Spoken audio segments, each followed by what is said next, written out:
Y'all ever seen that movie, The Blind Side? Whatever happened to that guy? Let's check it out. By Flimlo Raps. Time I was What really 11, happened to 12 Michael O'Hare from The Blind years Side? old, getting up on my own, going to school. When somebody else get that credit, yeah, it pisses you off. It pissed me off. He's 29 years old, and they're wanting him to talk about when he was 16. He's been through a The Super same Bowl. He thinks sad that's probably story. more interesting than. It's not true. Okay, see, cause if I had to put a bed in my kitchen, my children had somewhere to sleep. See, I've been portrayed as the worst mother in the world. That one it. Hollywood, man. Hollywood. Sometimes the story is so good, it gotta be fake, bruh. It gotta be fake. Oh, we forget the characters are real people. True. True, true, true. That is true. In 2006, author Michael Lewis dropped a non-fiction sports novel. The novel was called Blind The Blind Side, Side. The Evolution of the Game. Now, the book, for the most part, follows two storylines. Storyline 1 talks about how, over the years, the left tackle became one of the most important and highest paid positions on the field, largely due to a The man left who, tackle? despite his initials, didn't even play the damn position. That man was Lawrence Taylor, the man all the left Oh, man. Hollywood, bro. tackles got paid to fill the block. The other storyline was about a young up-and-coming left tackle who was now going to benefit from his position's newfound importance. But the best part of that story was what that left tackle had gone through up to that point in his life. Michael Oher grew up with double-digit siblings. Most of the kids had different dads but shared the same mom, but the mom was in a constant battle with an extremely addictive substance. So the kids was in a constant battle with child services trying to stay together. Michael was eventually taken in by the Toy family, a family who was able to provide some much needed stability for a young Michael. Dude goes on to get drafted into the NFL. First round. And now the book that was Let's go. partially based on his life is turned into a movie that's pretty much all about his life. The Blind Side movie was a massive success, bringing in over $300 million for the movie studio. And if you adjust for inflation, But the man portrayed in a successful film wasn't exactly the biggest fan of the movie. I felt Really? like it portrayed me as dumb, instead of as a kid who never had consistent academic instruction and ended up thriving once he got it. Quentin Aaron did a great job acting the part, but I couldn't figure out why the director chose to show me as someone who had to be taught the game of football. Whether it was SJ moving around ketchup bottles or Leanne explaining to me what blocking is all about. I watched those scenes thinking, no, that's not me at all. Here is your tailback. Matter of fact, I've definitely used this yeah, man, don't show the movie footage. You're gonna copyright it. Orson Welles quote before, but dude said if you want a happy ending, that all depends on where you stop the story. But one thing Facts. I've learned about covering real people, for them and their loved ones, the story doesn't stop when the credits roll. The story goes on and it morphs and it changes and it gets more and more complicated. It might not fit in the same little box that it used to. Yeah, exactly. The movie ended. Oh, perfect ending, man. He went off to be professional football player. He in the Hall of Fame. He has 2 kids. Everything's good. And in real life, he ended up assaulting an Uber driver. So when the movie ends and everybody go back home, he still got to deal with that trauma Yep. from when he was little. He still got to figure out how to play in the NFL and fight every day Yep. to stick around. Let's just say he does stick around. Let's say he makes a career out of this thing. He still has to deal with the aftermath. So while most of us probably left the movie theater with a great feeling coming off of this feel-good story, Mike left with a bad concussion that took him years to bounce back from. Is this really the feel-good story it was said to be? Is one of It's the side effects of football, man. Like football is a dangerous, dangerous sports. Like most football and boxing are some of the most dangerous, and then like fighting in general. years to bounce back from. Is Brain this injuries. I mean, Muhammad Ali, bro, the greatest fighter of all time. You see all these videos and film about how he was dancing around, all his great quotes, his charisma, how handsome he was, how good he could fight. And then you fast forward to his later years, like he could barely talk because of the brain injuries, bro. And like nobody really shines film on that unless it was the interview with Mike Tyson. And then like the person's like asking, "Oh, Muhammad Ali, who will win versus you and Mike Tyson?" And Muhammad Ali's like, "Oh, I'm scared of him." Like y'all show the bright moments, but the man was struggling. The man was in pain, man.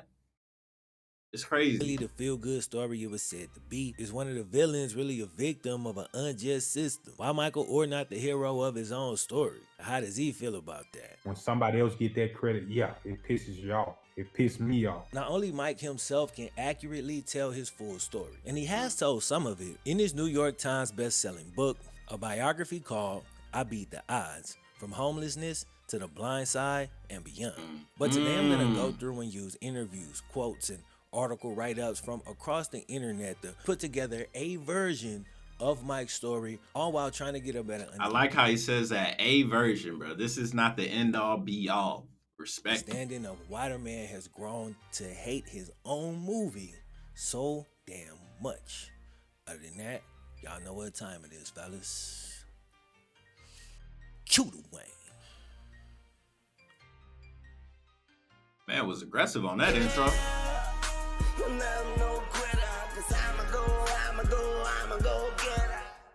Old school Wayne. All right, bro. real quick before we jump in, today's video is I sponsored. ain't gonna lie. I like the dude's editing and cinematography skills, so I'm gonna go ahead and watch his ad. This is the first time I ever watched somebody else's ad besides Internet Historian.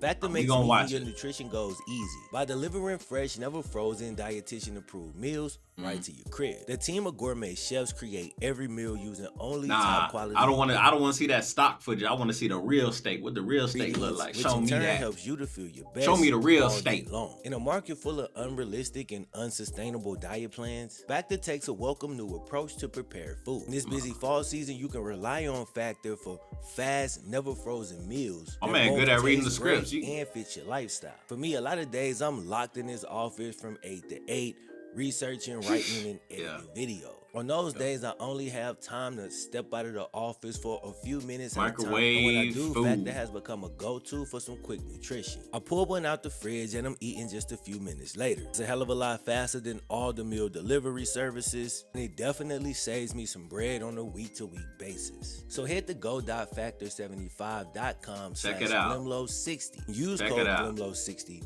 for 60% off of your Flimlo. first Factor. Flimlo. Again, that's go.factor75.com/Flimlo60. And make sure you use the code it out. Flimlo60 Check it for out. 60% down for it. Was born in Memphis, Tennessee in the mid-80s. And like many others during that Okay. time, Michael's mom fell Okay. victim to the crack epidemic. She managed to give birth to 12 kids, but due to her addiction, most of the time, her kids would have to basically fend for themselves. Now, Miss Denise Orr wasn't happy with her portrayal in the movie either, although Okay. it was pretty consistent with the story that Michael has told. He said his earliest memories are from when he was 2 or 3 years old. He said his mom had disappeared once again and locked the kids out of the apartment. Michael said this happened pretty often and she'd sometimes be gone for hours or even days. So Mike and his siblings, even at that young age, would then have to On go the hunt streets. for a place to sleep. If things went well, they found a friend's couch or a floor they could crash on. But on bad nights, they could end up sleeping under a bridge. Miss Denise was described in one article as a loving mother when she was sober. But according to Michael, that was rarely the case. The crack cocaine epidemic ruined a lot of lives back then. We know all about it now, but back then, early adopters didn't understand how dangerous and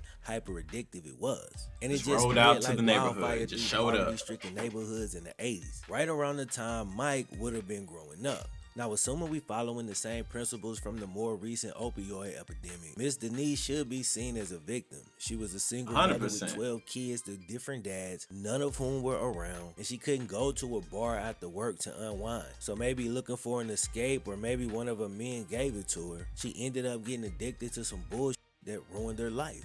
So I'm not gonna treat her like a villain in this story. I think she's more of a victim than anything. That said, we will be following Michael's version of the story from his book and other interviews. So this video will focus It's largely. hard, bro. It's hard for me. Like, I feel bad because crack wasn't our fault, man. That shit got put into the streets. That we already know who did it. But it's like, come on, man. You got multiple kids. Like, I don't know. Like, I just feel bad for the kids, man. Like, lady, you have kids. You got to take care of them. Like, I get it. You stressed out and you ended up getting addicted. Like, she a victim, 100%. But the kids, they victims too. So it's kind of hard for me to just be like, Yeah, she a victim. You know, I can't even forgive her actions. It's honestly hard, bro. It's just hard for me. On how he experienced it as a kid.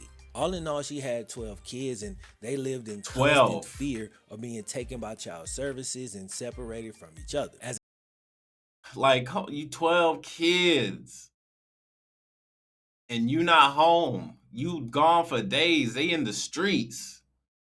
I just can't really even. I get it. She is a victim, but bro, it's real hard for me to sympathize with her when her 12 kids are out on the a streets. kid, Michael and his siblings saw social workers as bounty hunters. And you can imagine being in a kid position, this person is coming in and Trying to threatening take you away. take you Yeah. away from the only family you know. They even Yeah. planned escape routes just in case the social worker showed up and their mom wasn't there or she was in a bad state. They could get out of Dodge without getting captured. But on this one particular day, Miss Denise left Mike and his siblings for 2 whole days. She would normally take the smaller kids with her, but on this particular day, she left them behind. So all the kids are at the house. It's a school day. They didn't go. So they're sitting at home starving because there's no food in the house. Then the worst case scenario, in their eyes at least, comes to fruition. Bounty hunter shows up and Michael remembers his brother's escape plan. So boom, he make a mad dash out the back door. He's gone. But eventually he notices something. Couldn't tell exactly how old he was in this story, but it seems like he was somewhere between 6 and 9 years old. So he's running, he gets away, and he's able to hide in some type of store like across the street or next to their house. When he gets there, he looks back. A little kid plan. We gonna run out the back door and run across the street. They ain't gonna find us. Finally, it clicks in his head. Nobody had grabbed his little sisters. Ages 2 and 1. Michael turns back, but it's too late. He sees the social workers coming out of the house with both his sisters. They're both crying. He feels helpless. Moments like that have stuck with dude over the years. So many traumatic things seen through the eyes of a child, you gonna remember that now forever. trying to be unpacked by a grown man. And he talks about him in the book, but when you watch and read interviews, he doesn't seem like he really likes to elaborate too deeply on that stuff. And of You don't wanna course, break you down. can understand why. Well, the thing is, man, I'm gonna go back. You know, I ain't gonna get too deep into it. Michael stayed with several foster families at different times growing up, but he spent a large chunk of his childhood in a legendary housing project, ironically called Hurt Village, a North Memphis project that's so damn infamous there's a stage play dedicated to it. The play was written by Memphis-born playwright Katori Hall. Now, as for Michael Oher, this man's whole life then got turned into art. Even his apartment complex is tragically legendary. Imagine living a life so crazy that we gotta read about it, watch See a it on movie about TV, it, watch a play about it, plays, or making this movies. video about it. It seemed like everything and everyone there was hurt. It's like a circus, bro. Everybody looking at your neighborhood laughing. Even though the play people, they might have good intentions, they're not gonna make it sad the whole time. They probably not gonna end on a bad ending. They probably gonna end on some type of ending like, oh, it'll all get better if we just work together. You know, we all family, we all in this. That's probably the type of ending they have in that play. And when it comes to real life, the real Hurt Village, they ain't on that type of time. Broken, depressed, beaten down. Even the air smelled greasy and dirty. Dude said he witnessed some horrible things there, including seeing a baby get caught in the crossfires of a turf war. People who grow up like this oftentimes have PTSD and the world just try to tell them that they're crazy. The fact that he makes it through this whole ordeal is a miracle. And this is way before he actually got adopted into the rich family. He's still out here on his own. When he was 10, he was sent to the adolescent unit of St. Joseph Hospital. There they treated Michael for anger issues that he may or may not have had. Basically, when Michael's mom was home and the social workers would show up, you know, they go sit in the house to observe everything. Most of the kids is bouncing off the wall, running around, screaming, making noise, being kids. But Michael was more reserved, laid back, just kind of watching everybody else, you know? So because he was extremely quiet, they assumed it was pinned up rage that he needed help working through. But due to his appearance, you know, big dude, African American, they actually zeroed in on the wrong emotion. I wasn't mad, I was sad. I was a heartbroken little kid who was hurt and confused about everything that was going on around me. Why didn't they ever just ask him, hey, how do you feel? Are you sad? Are you angry? Like, he knew. Even then, like in the movie, he didn't even really want to talk about his feelings, right? So I guess even if they did take him and they interviewed him and asked him, hey, how do you feel? He probably wasn't going to answer anyway. His life wasn't supposed to look the way it looked. He knew the way he was coming up wasn't normal. He knew it wasn't fair. He knew he didn't do anything to be put into this position. He was just born into it. And he also knew there was absolutely nothing he could do about it. So, you telling me you wouldn't be depressed in that situation? Hurt Village stayed true to his name because the only thing Michael saw around him was pain. As he got older, he saw all the girls having babies, all the boys was getting into gangs and either selling drugs or getting hooked on it. Most people in those situations feel, and that's the lifestyle, man. Like, the only way you really, like, they grow up, they ain't got nothing. He's a kid, he ain't got nothing, no money, no nothing. But when you start getting older, you gonna start wanting them things. Oh, how he get the money? How he get the girls? Oh, he a gangbanger. Well, shoot, I want to join the gang too. He got girls. It's like blissful ignorance. They don't know what comes with this gang life. They too young, and they just get wrapped up into it. The big homies not really taking care of the little homies. They taking advantage of the little homies. To gangs and either selling drugs or getting hooked on it. Most people in those situations feel hopeless. They feel hopeless to achieve anything outside of that bubble. So the best they could do is beat a drug dealer. That's like the best. But Michael had something different inside him. And to his great credit, he made the conscious decision that he wasn't going to be beaten into submission and just become a part of this destructive cycle. Being the big kid he was, there were street opportunities available to Mike. But dude 100%. had the foresight to turn down the quick money and instead played a long game. Around the age of 15, he moved in with a coach / auto mechanic named Tony Henderson. Tony also lived in Hurt Village, but happened to have a spare room in his house. This was a big deal for a big kid. This man was 300+ pounds already back then. So sleeping in a little 1-2 bedroom apartment with 13 other people. No room, no space. Ideal. At times in Mike's life, it was even worse than that. His family would frequently get evicted, and at one point, all them damn kids would crowd up into a car, basically stacked on top of each other. And Big Mike, 300 pounds, they would have to sleep, essentially live in the damn car. So when he moved in with Tony, it was a big deal, but it would end up being a bigger deal than he ever would have imagined. So it just so happened when Tony's mom passed, she made Tony promise that he would get his son, her grandson, into this one particular private school. So when Tony took his son to apply, he took Michael along with him. Now Tony's son had impressive grades, but Mike did not.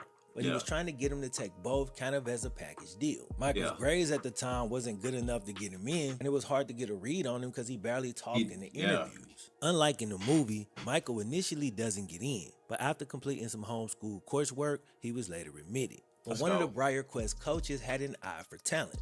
His name? Hugh Freeze. Yes, I'm talking about the same Hugh Freeze that would go on to coach at Ole Miss and is currently coaching at Liberty. Now y'all know how the football coach always walking through the school scouting. Hey man, you look kind of big. You know how to play ball? Bro, I swear. When I was in high school, bro, they see a tall, lanky kid. I'm probably like 5'7" in like 5th grade, 6th grade. So they're like, hey, you want to play some basketball? Like, no.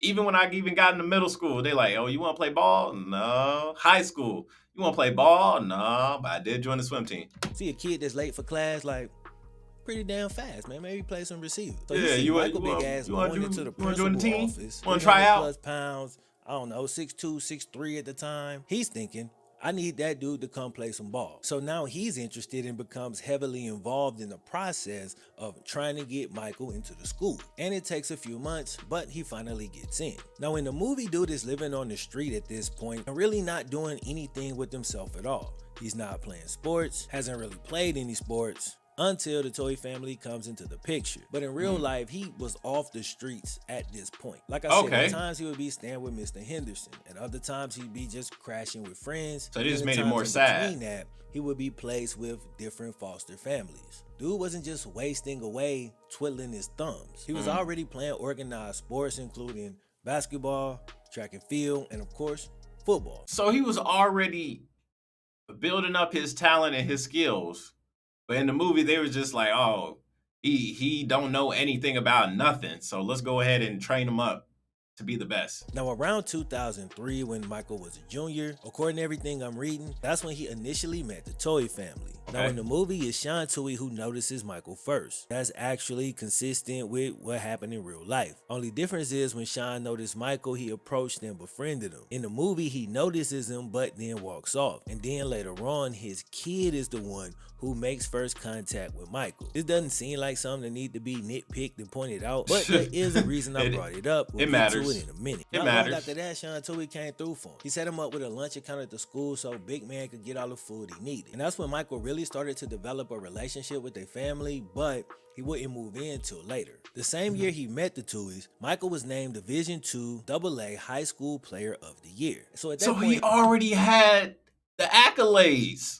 He already established. he was gonna play at least in college, Yeah. as long as he could get his grades up. Now, the following year, 2004, the Toys invited dude to Thanksgiving dinner. Now, that's a big man, and we talking Thanksgiving dinner, so probably had to be the wild. equivalent of an all-you-can-eat buffet. And you Yes, gotta sir. imagine dude was going in at the dinner table. Yes, and it sir. was that night that they invited him to come and stay at their house permanently. And offer he doesn't Wait. So they first time invited him, they like, hey, you can stay here if you want.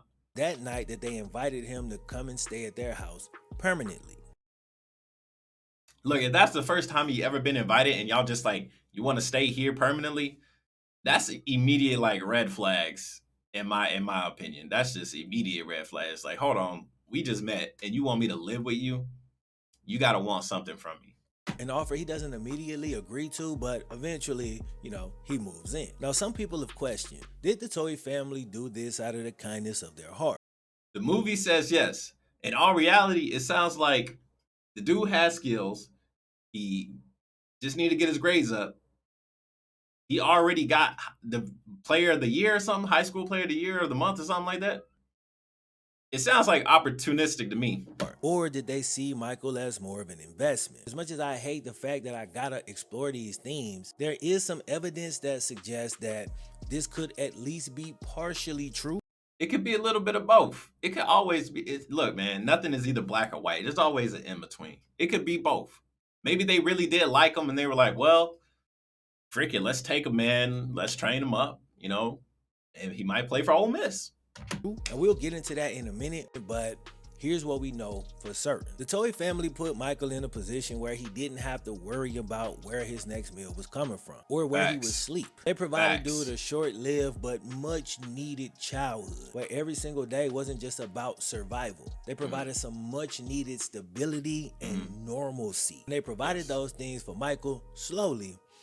Everything started to change. When I started to see that I had 2 or 3 pairs of shoes to wear to school and I had multiple pairs of pants, my mental health started getting stronger. I could finally focus on school and my grades started to go up. I was eating, so I could focus on other things other than just being hungry. That's when I really started to excel. I started to create that path because I didn't have the small things to worry about, and it all came from help. It all came from help from other people and other resources, and without that, I wouldn't be here. Just like Facts. in that quote, That's dude has facts. made it clear that he's extremely grateful for everything the Toy family did for him. He's also stated that he knows how dope it is to have a movie based on your life.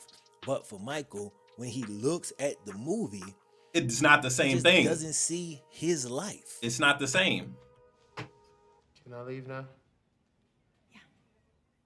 It's like a glorification of what really happened. Everything bad that happened, they dialed it to 11. Everything good that happened, they dialed it to 11. And realistically, it wasn't like that. So I can see why he's upset, why he wouldn't like it.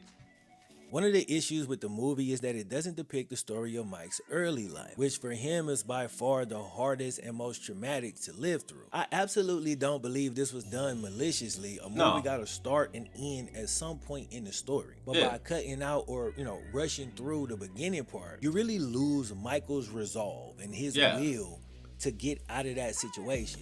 And you can only do so much in a non-fiction movie. This isn't a biography.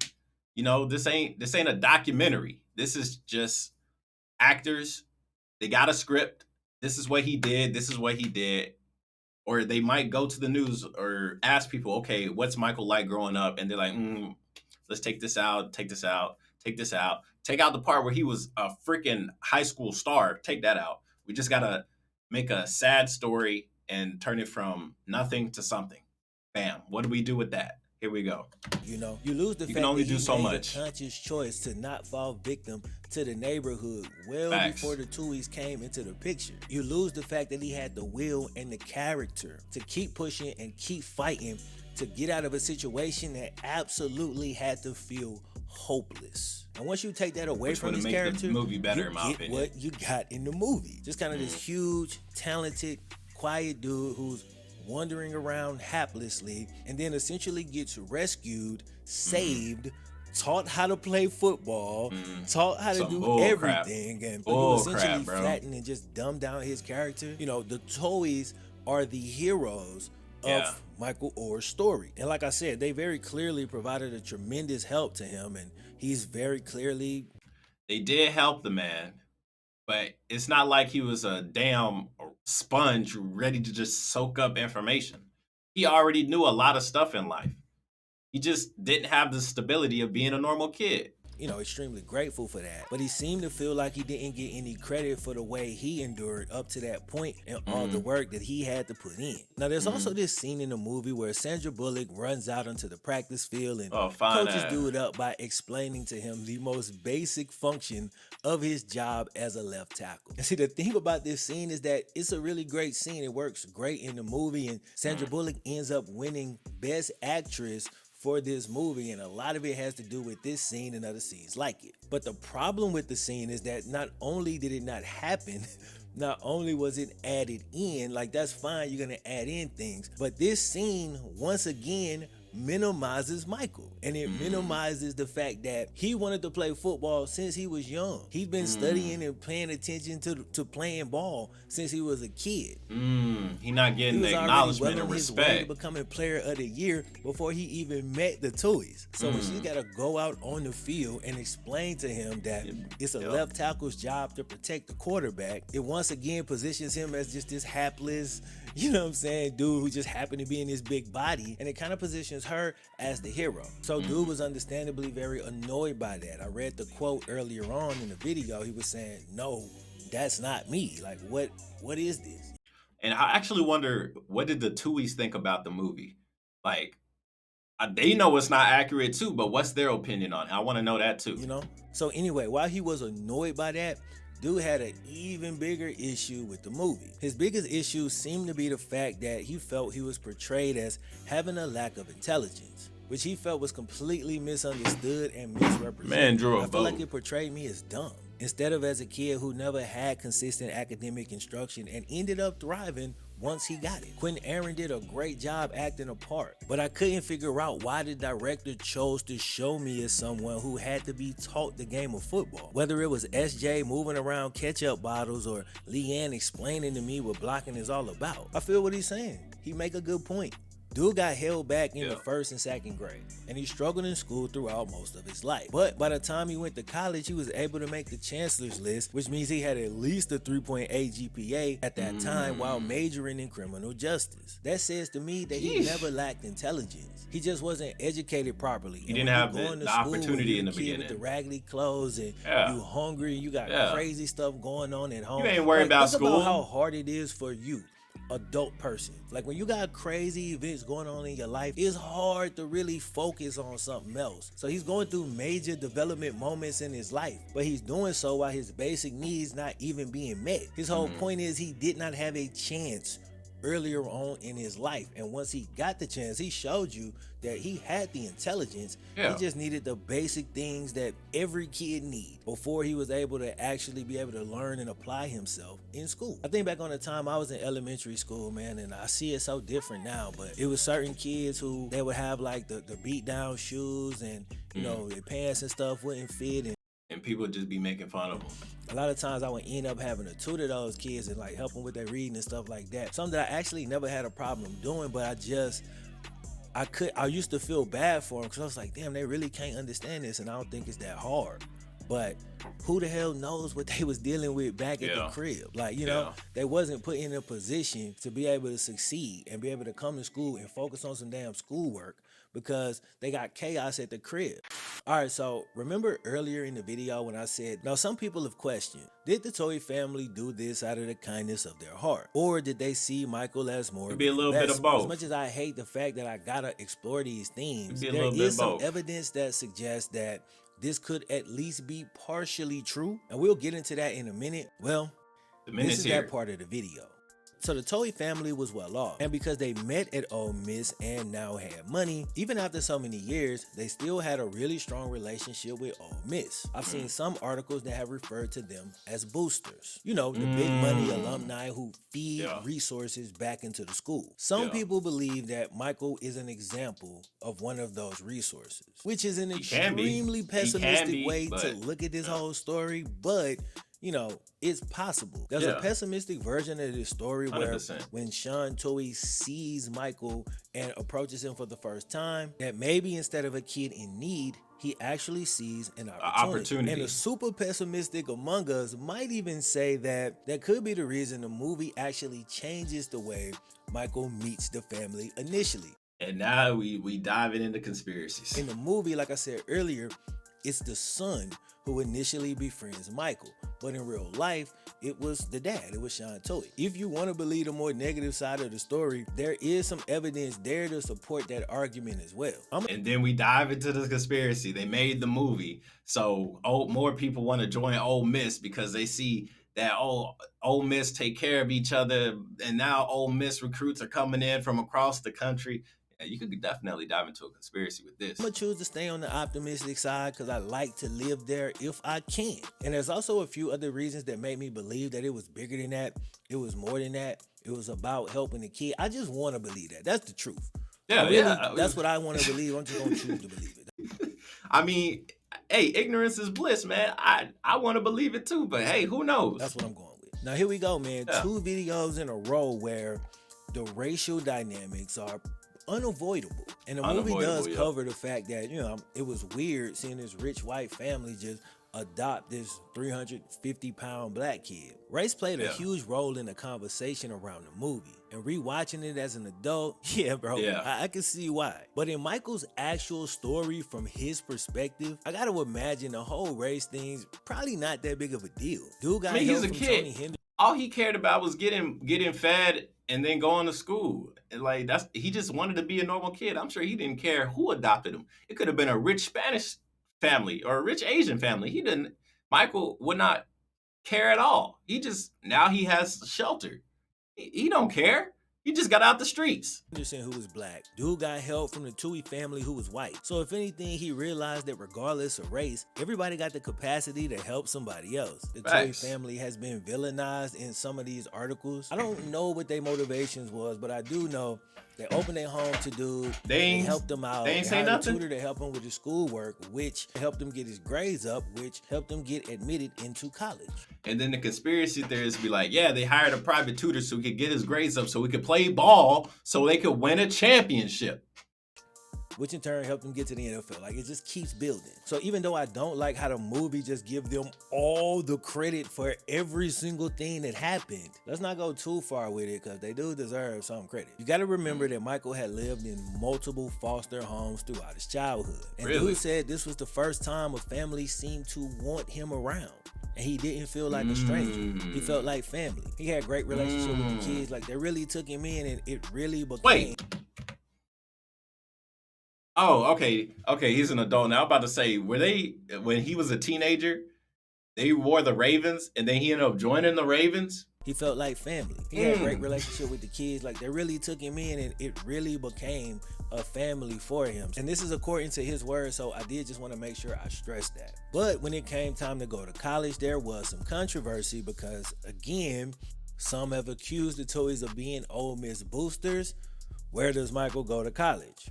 Ole Miss. The NCAA actually launched an investigation behind this, but ultimately decided that neither Michael or the school had committed a violation. But that wasn't the only controversy surrounding Michael's college choice. And I ain't gonna lie, it does seem like a lot of people around him was repositioning themselves and really making moves that seemed to be pretty closely connected to what Michael was doing. So Hugh Freeze, remember, the Briarcrest coach who desperately wanted Michael to come to his school, he actually got hired as Ole Miss's coach only 20 days after Michael Oher signed his letter of intent. There's a whole lot of speculation I could do around that. Conspiracy. I'll just leave it like this. Conspiracy. He grew up with this coach. This coach helped him through everything. Hey, he just went to Ole Miss because of your coaching. You want a job at Ole Miss? Hey, conspiracy. Coincidence? Probably not. I think not. Once he actually made it into college, Michael Oher raised his status every single year at Ole Miss. After starting in year 1, dude became a freshman All-American. Let's go. Year 2, second team All-SEC.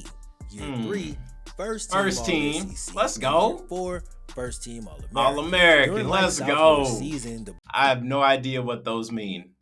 Well, good job. book on his life was published. This brought some extra attention, but not too much. It was still manageable. So when Mike was approached about having a movie done, He was like, he yeah, was in, of why course. not? But it seems like in Mike's mind, He thought it was viewed gonna be his the real ascension thing. as more of a heroic feat. But the movie would end up portraying him as more of Pandering. a sympathetic figure, while the Toy family received all the hero treatment. As a creative who tells stories for a living, obviously not on that level, but sitting back looking at the situation, I can see how that could happen. I could see how the movie could end up coming out the way that it did. I also feel where Mike is coming from as far as his issues with the film. And you might be asking yourself, why didn't he say anything while they was developing the script and making the movie? He probably did. And they were just like, throw that out. Or maybe he was busy with the NFL. Didn't he speak up? Couple reasons. One, it's a big Hollywood production. I'm pretty damn sure Mike was on a strict need-to-know basis. It's not like they was checking with him every step of the way. Once they get the green light, they got the story now. The director's taking over. That's why I always say, when it comes to telling these stories,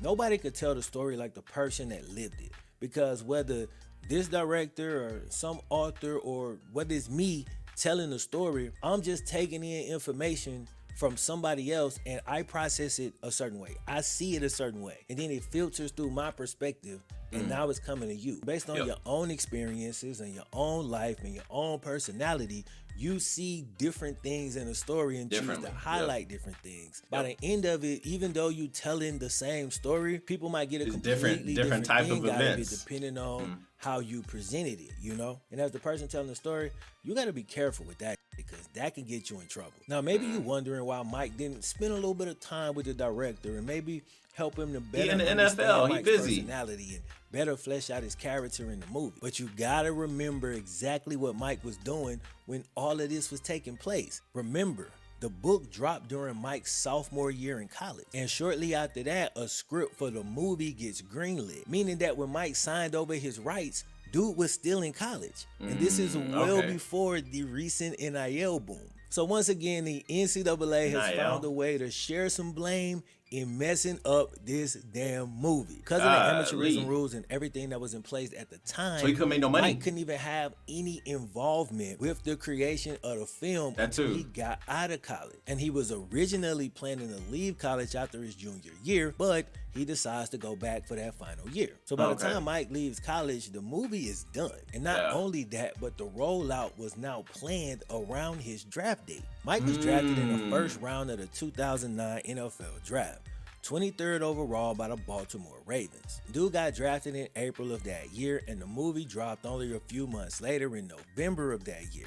So by the time Mike got to a point where he could have had any real influence on the movie, too late. The first trailer was already out. The marketing campaign had already begun. The movie's done. Now the fact that they planned to roll out around this draft, that's smart not as hell. doing anything inherently grimy. Of course, if it's possible, I'm going to roll out around the time that's going to be getting the most high hype amount of attention. What's a better time to do it than when he's getting drafted?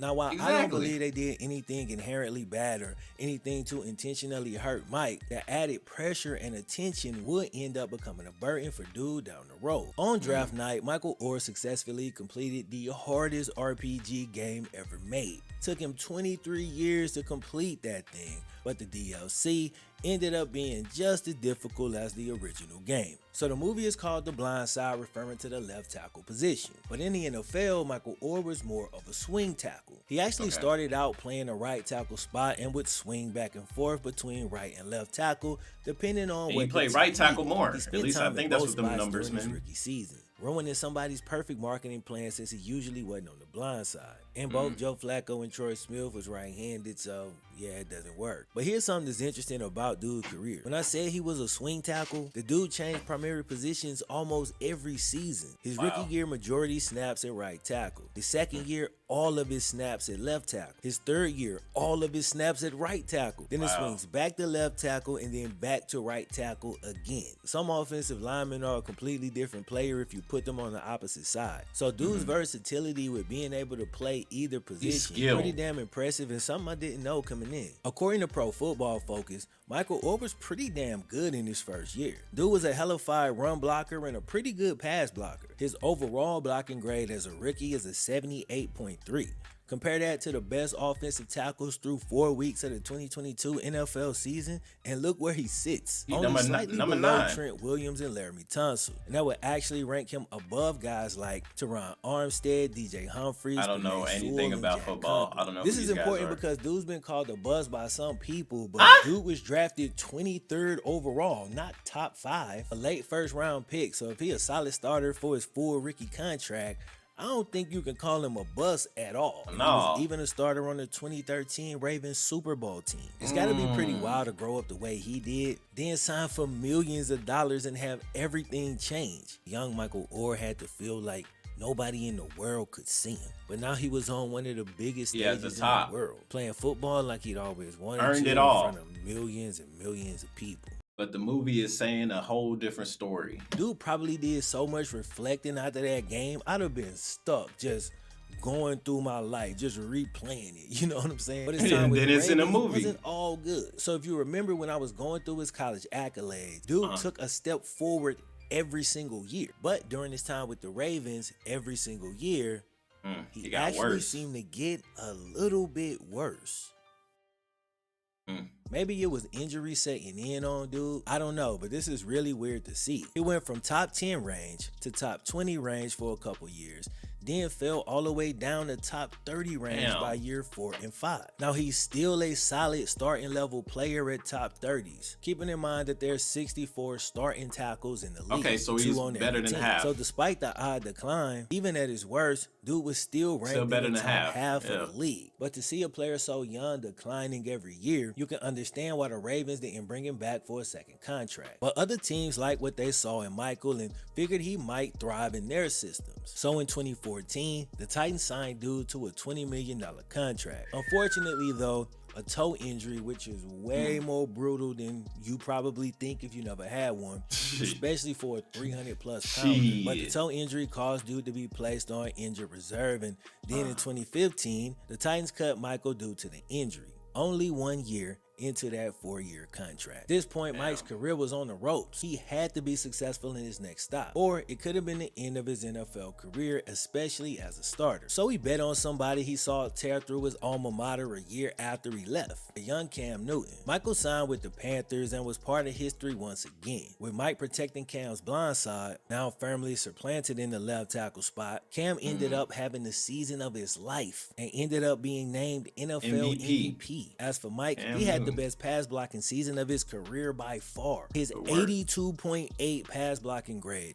would rank him 3rd best in the league right now. He was really doing his thing in Carolina and seemed to have found a home. He once again made it to the Super Bowl, the 2nd of his career, but unfortunately didn't get the win this time, in large part because the same way offenses adjusted and started putting a biggest, baddest dude at left tackle, defenses now readjusted and started putting dudes like Von Miller on the other side. The following year, Mike signed a 3-year extension, once again for $20 million.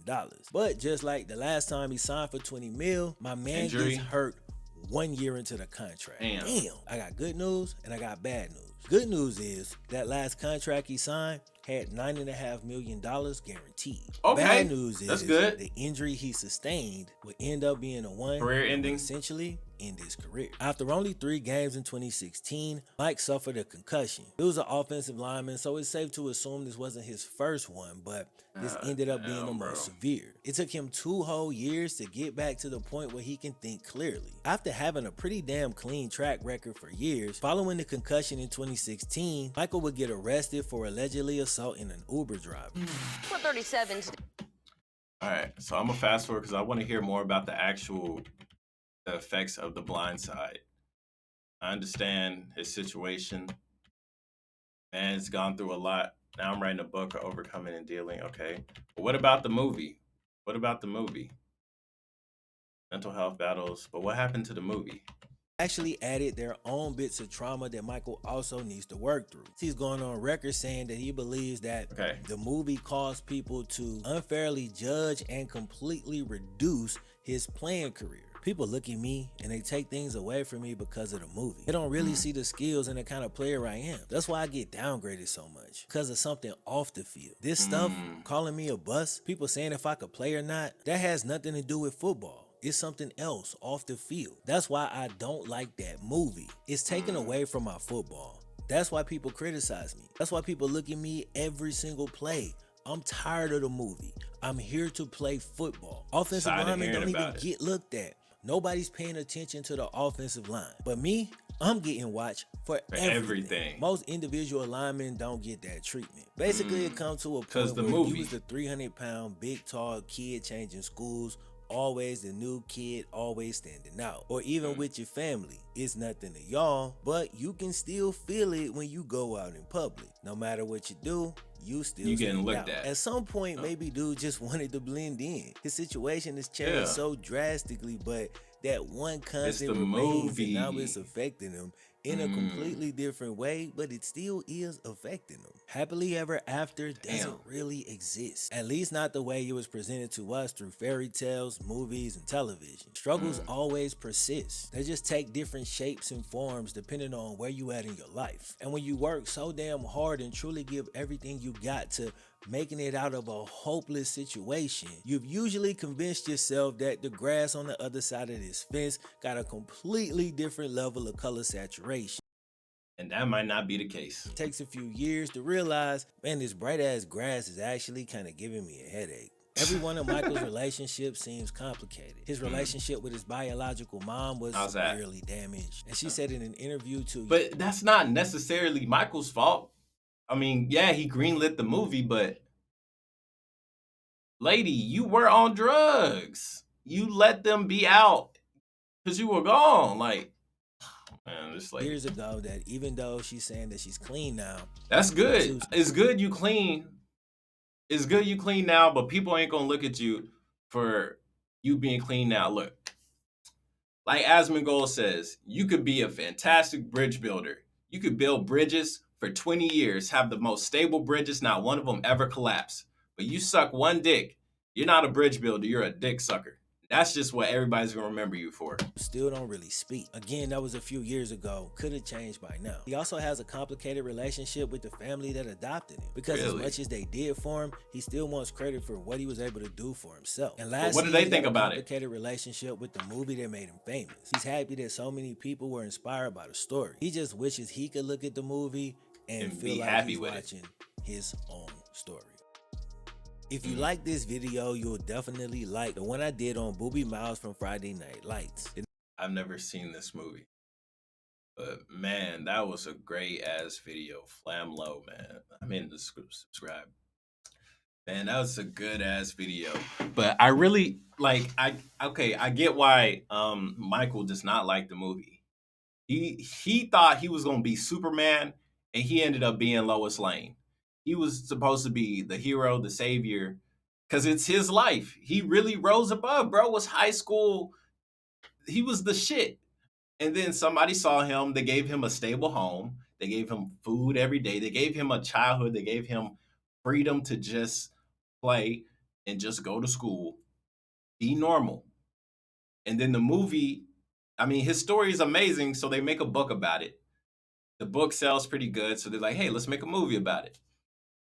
Dudes in college football, NCAA, NCAA is trash, man. You can't make no money from nothing. You don't get no creative freedom to do anything because you're a student. That's so dumb. That's so BS. And I really hope they change that rule, man. Like they try to protect people from making bad business deals, and it's not affecting them. The only thing is they just not making money. But anyways, the movie comes out, and instead of it being like more of a documentary about what really happened, it was just a bunch of writers that went in. They found out stories about his life, maybe listened to some interviews, talked to people around him, talked to the family, and they were like, let's take this out, this out, this out, this out. Let's put this in, and then ship it. And then bam, it wins awards. It's super famous and popular, except it's not the 100% true story. It's bits and pieces mixed in with Hollywood, which I mean, it worked. Hollywood got their money. Michael didn't get nothing. I just want to know, what does the family think? What do the Tuohys think about the film? What's their opinion on it? I mean, they rich as hell, so they probably don't care to give their opinion, but it's interesting. You know, was it opportunistic? I didn't know the full story, so I'm glad Flimlo actually broke it down, expressed everything, gave his points of views of the facts and everything like that. But when it comes down to it, there's a little bit of gray. There's not enough truth for me to say whether they were being opportunistic or if they really had a heart or if it was a little bit of both, it's human nature. It's probably a little bit of both. I mean, it's just how it is, man. The coach, the high school coach walking down, he's like, oh, you look like you can play. It's happened to me several times in high school. They think because I'm tall, I can play basketball. I can't hoop for shit. So it's a little bit of both, man. But what do y'all think? Do y'all think the family was opportunistic? Do y'all think, it was a little bit of both? Do you think they're just saints? Like, I want to know, and I want to know what's their opinion on it. I don't think they look. If Flimlo didn't talk about what their opinion was, then I guess they didn't give an opinion. But if you guys want to know about more about Michael and his time in the NFL, because I skipped through most of it, not most of it, I skipped through some of it because I just want to know about how the blind side affected his career. I think you guys should just click the link down below and just fast forward to where I started skipping and go watch the full video. But with all that being said, man, it's your boy Miss. Comment, rate, subscribe, and I'll see you guys next time. Peace out.